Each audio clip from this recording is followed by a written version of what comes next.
The ocean is a place of immense and humbling solitude. For the crew of a small merchant ship in the 19th century, a transatlantic voyage was a long and lonely affair.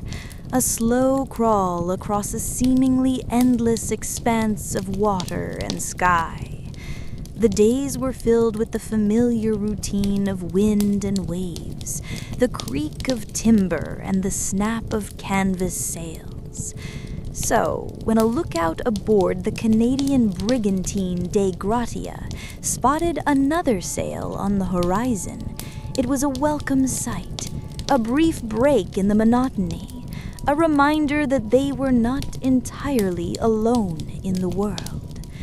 It was the afternoon of December 4th, 1872. The Dei Gratia was midway between the Azores and the coast of Portugal, making good time on its journey to Europe. But as the other vessel drew closer, the sailors on deck began to feel a growing sense of unease. Something was wrong. The ship, a two-masted brigantine, much like their own, was moving strangely. It was yawing in the wind, its course unsteady, as if there was no one at the helm to guide it. Its sails were set, but some were torn and flapping wildly in the breeze. It looked like a ship that had been through a storm, yet it was sailing on, a wounded but determined vessel. The captain of the Dei Gratia, David Morehouse, watched the approaching ship through his spyglass. He recognized it. It was the American brigantine, the Mary Celeste.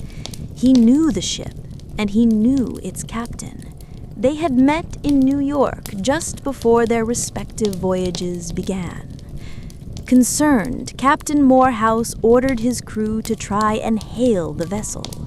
They shouted across the choppy waves, their calls swallowed by the wind. They used a speaking trumpet, its amplified voice echoing across the water. Still, there was no reply. The decks of the Mary Celeste remained eerily empty. No one emerged to answer their call. No faces appeared at the railing. There was no sign of life whatsoever. A profound and unsettling silence hung over the other ship. A vessel under full sail in the middle of the ocean should be a place of constant work and movement, of sailors trimming the sails and officers on the deck. This ship was a ghost. After several hours of observation with no change, Captain Morehouse made the decision to investigate. He ordered his chief mate, Oliver DeVoe, to take two other sailors and row across to the silent brigantine. As their small boat cut through the waves and drew up alongside the Mary Celeste, the sense of dread only deepened. The ship loomed over them, the only sounds being the groan of its wooden timbers and the lonely flapping of its tattered sails. With a deep breath, DeVoe and his men climbed aboard. They set foot on a deck that was wet and empty. They checked the helm. No one was steering. They searched the galley, the crew's quarters, the captain's cabin. They found nothing. Not a single soul, living or dead, was anywhere on board. The ship was not wrecked. It was not sinking. By all accounts, it was perfectly seaworthy. It was simply empty. 10 souls, a respected captain, his wife, his young daughter, and 7 experienced crewmen had vanished into thin air, leaving their ship to sail on without them, a ghost on the waves.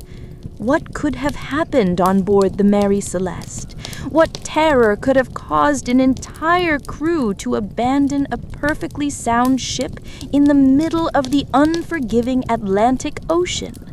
The answer to that question would become one of the greatest and most enduring mysteries in all of maritime history. To understand the mystery of the ship's empty decks, we must first go back to the beginning of its final, fateful voyage. The story of the Mary Celeste is not just a story of a ship, but of the 10 souls who were aboard her. The central figure was her captain, Benjamin Spooner Briggs. By all accounts, Captain Briggs was the epitome of a respectable 19th century sea captain. A devout Christian and a teetotaler, he was known for his competence, his fairness, and his experience.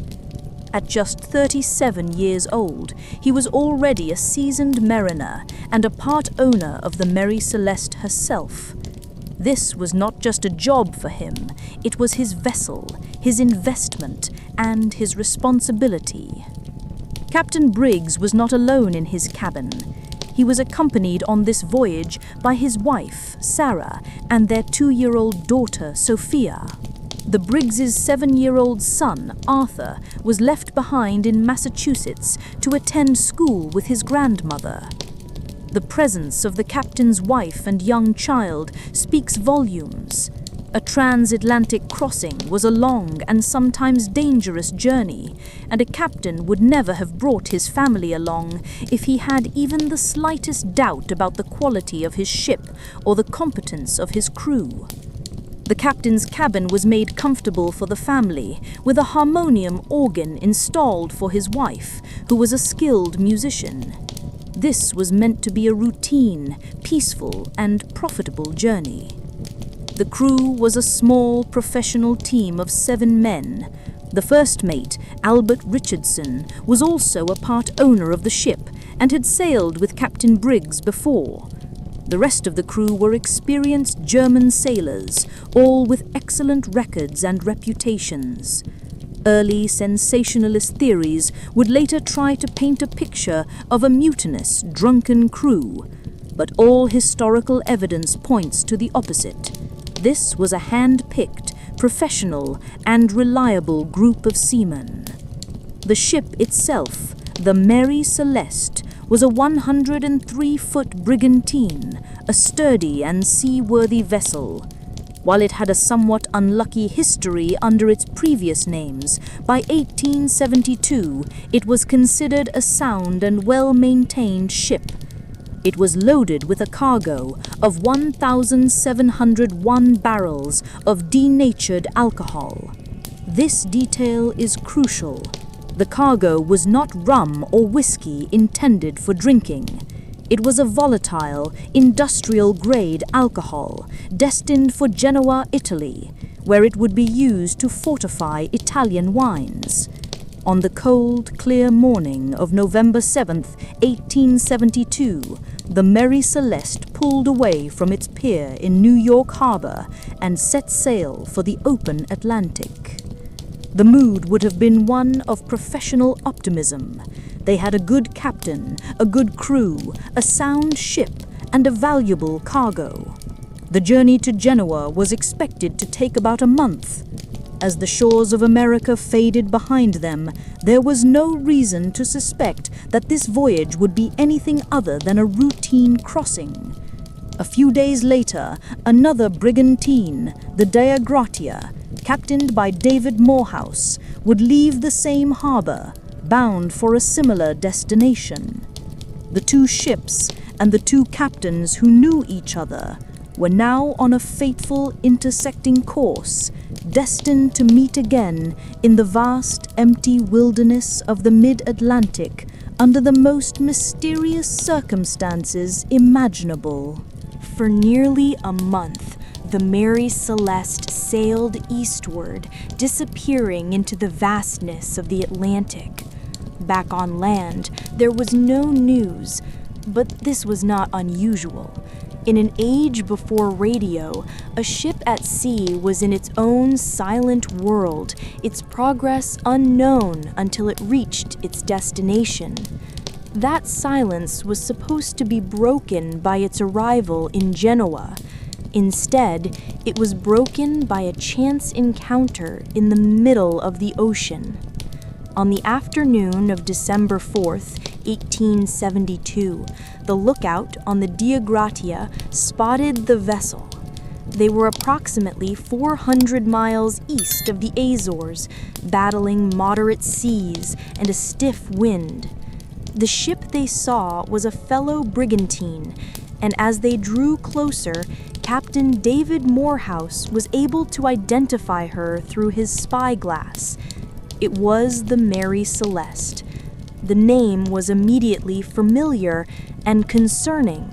He knew the ship's captain, Benjamin Briggs, and he knew that the Mary Celeste had left New York a week before he had. By all rights, she should have already been well ahead of him, perhaps even nearing her destination in Italy. Instead, here she was, wallowing in the mid-Atlantic. Something was clearly wrong. The ship was under a strange and inefficient set of sails, and it was yawing or turning unsteadily as it moved through the water. It was clear no one was actively steering the vessel. For hours, the Dia Gratia shadowed the ghost ship, trying to make contact. They shouted. They fired signals. The only response was the creak of the ship's timbers and the lonely snap of its torn canvas sails against the masts. Captain Morehouse was faced with a difficult decision. Boarding another vessel on the high seas was a serious matter, but it was clear the Mary Celeste was in distress. He ordered his chief mate, Oliver DeVoe, a man known for his courage and experience, to take a small boat and two other sailors and find out what had happened. The journey across the choppy waves was tense. As they approached the silent hull of the Mary Celeste, the scene became even more unsettling. The ship was not a wreck. It was fully afloat and sailing, a ghost ship moving with an eerie purpose, but no crew.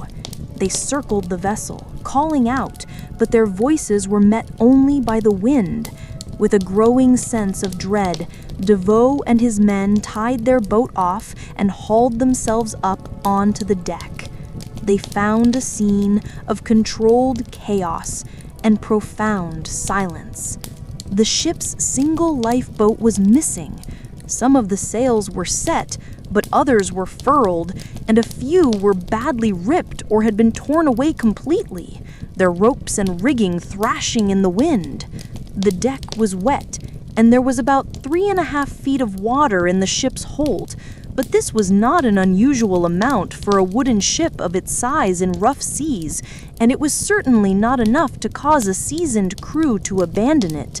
The ship was, as DeVoe would later testify, a sound and seaworthy vessel. They moved through the ship, their footsteps echoing on the empty decks. They checked the galley. It was in order. They went to the crew's quarters. The sailors' sea chests and personal belongings, including their money and tobacco pipes, were untouched. They entered the captain's cabin. Captain Briggs's desk was neat, his papers and logbook in place. His wife's harmonium was secure. Their daughter's toys were still visible. There were no signs of a struggle, no signs of violence, no signs of a fire. It was as if the 10 people on board had simply, in the middle of a routine day, stood up from what they were doing and vanished from the face of the earth. The crew of the Dia Gratia had not discovered a shipwreck. They had discovered a perfectly preserved, floating mystery. The Mary Celeste was not just empty, it was a floating evidence locker, a perfectly preserved crime scene without a body or a clear crime. The collection of clues found on board by Oliver DeVoe and his men was deeply contradictory, painting a bizarre picture of a crew that had vanished in a moment of both panicked haste and orderly planning. To solve this mystery, we must meticulously examine the contents of that evidence locker. First, let's consider what was conspicuously missing from the ship. The most obvious, of course, were the 10 people. Captain Briggs, his wife Sarah, their daughter Sophia, and the 7 crewmen. They had vanished without a trace. The ship's single lifeboat, a small boat known as a yawl that should have been secured on the main hatch, was also gone. This immediately suggested that the crew had not been washed overboard in a single catastrophic event, but had deliberately abandoned their ship.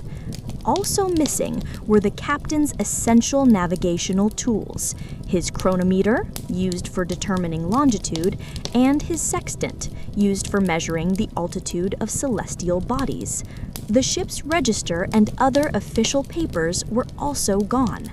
The fact that the captain had taken the time to gather these specific, crucial items for navigation suggests an orderly, planned abandonment, not a blind panic.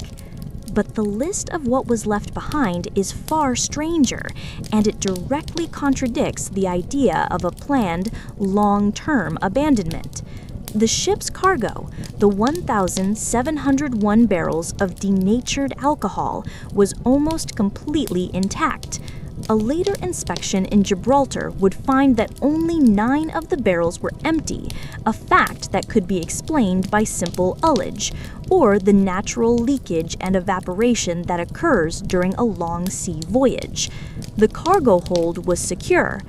This immediately cast doubt on any theory of piracy, as the valuable cargo was the one thing pirates would have surely taken.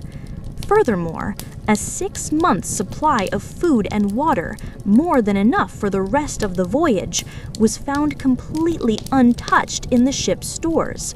The crew's personal belongings, including their money, their valuables, and their foul weather gear for protection against storms, were all found neatly packed away in their sea chests. In the captain's cabin, Sarah Briggs's jewelry, clothing, and sewing machine were all in their proper places. Her daughter Sophia's toys were still there. People abandoning a ship in the middle of the Atlantic, facing an unknown future in a small, open lifeboat, would surely have taken warm clothing, provisions, and their valuables. Yet it all was left behind. The physical state of the ship itself presented more puzzles. The captain's logbook was found in his cabin. Its final entry was dated at 8 a.m. on the morning of November 25th, 10 days before the ship was discovered. It was completely routine, recording their position as just off the Azores island of Santa Maria, and it made no mention of any distress, strange weather, or unusual circumstances. A slate in the first mate's cabin noted a position for the following morning, suggesting that on November 25th, everything was perfectly normal. There was about 3.5 feet of water in the ship's hold, which, while not ideal, was not a critical danger for a ship of its size and construction. However, one of the 2 pumps used to clear this water was found to be partially disassembled on the deck, its pieces laid out neatly beside it. Was it being repaired when the crew vanished, or had it malfunctioned, leading them to believe the ship was taking on water faster than it was? In the captain's cabin, his sword was found under his bunk, its blade showing some reddish stains. This was initially seized upon as evidence of a violent struggle, but a later analysis confirmed the stains were not blood, but simple rust. Perhaps the most tantalizing clue of all was a long tow line tied to the stern of the ship, its other end frayed and broken, trailing in the water. Was this the line that had once connected the ship to its missing lifeboat? These clues paint an impossible picture. They suggest a crew that planned their departure carefully enough to take their navigational tools, but left in such a hurry that they didn't take food, water, or warm clothing. They point to an event that was terrifying enough to make 10 people abandon a perfectly sound ship, yet not violent enough to leave a single sign of a struggle. The evidence locker of the Mary Celeste was full, but every clue only deepened the mystery.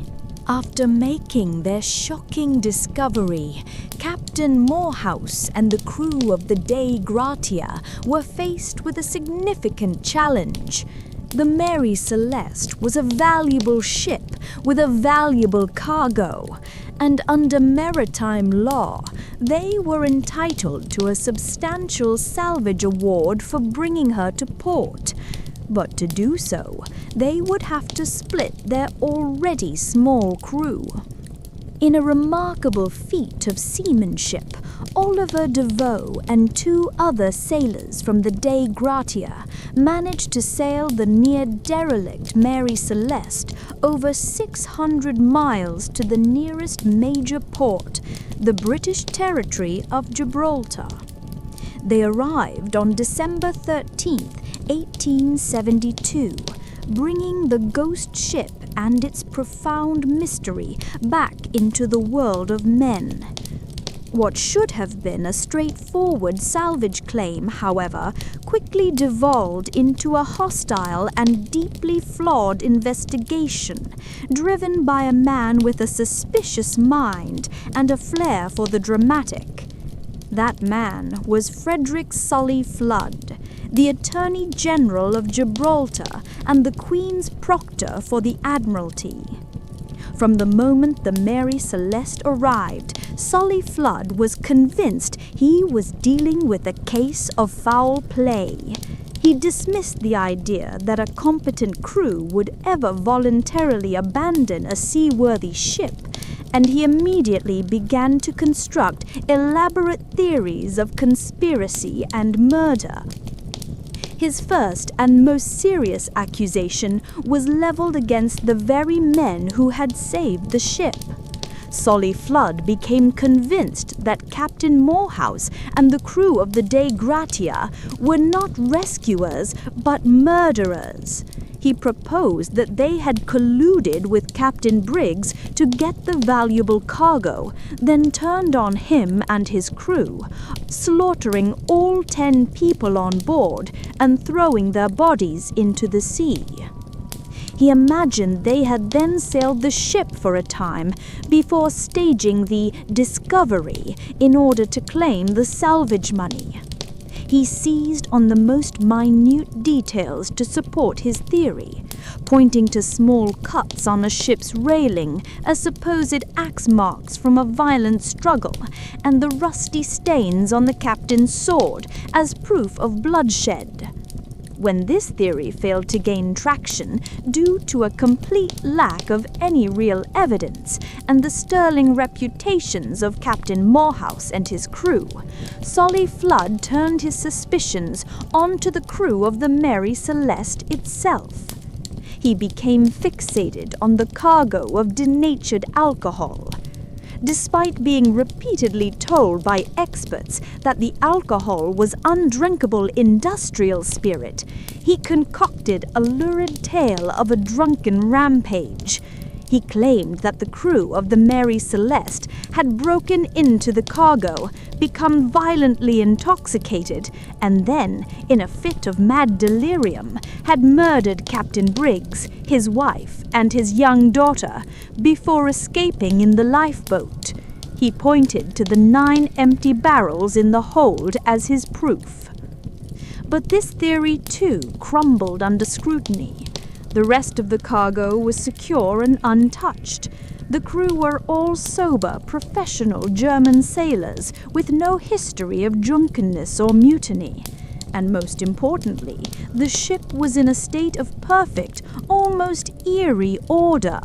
There were no signs of a fight, no overturned furniture, no bloodstains. The idea of a violent drunken mutiny simply did not match the physical evidence of a peaceful, if hurried, abandonment.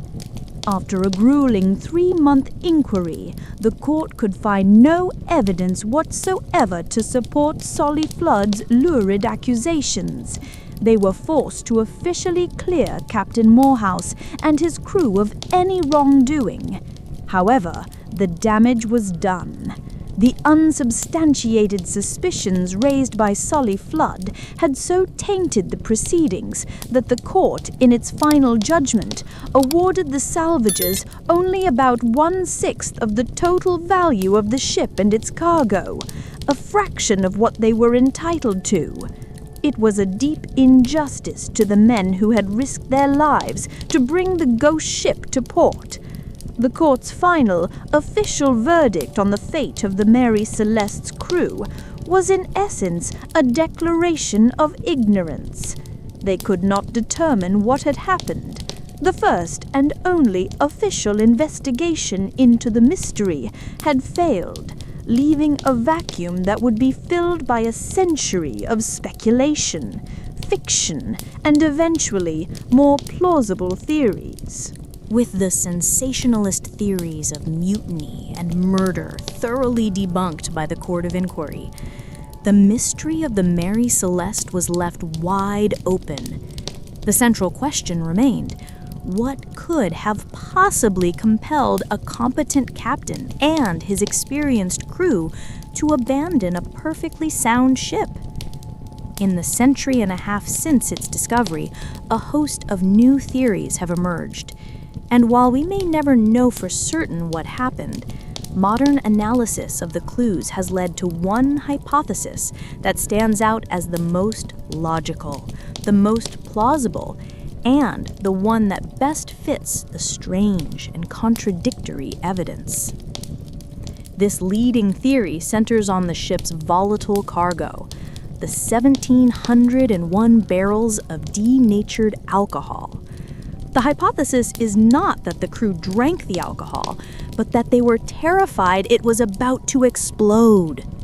The 9 barrels that were found empty were made of red oak, a wood known to be more porous than the white oak used for the rest of the cargo.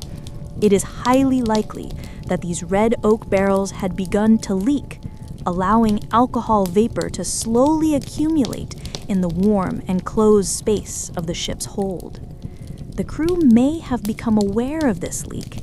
The main hatch cover was found unsecured on the deck, suggesting that Captain Briggs or his crew had opened the hold to inspect or ventilate the cargo.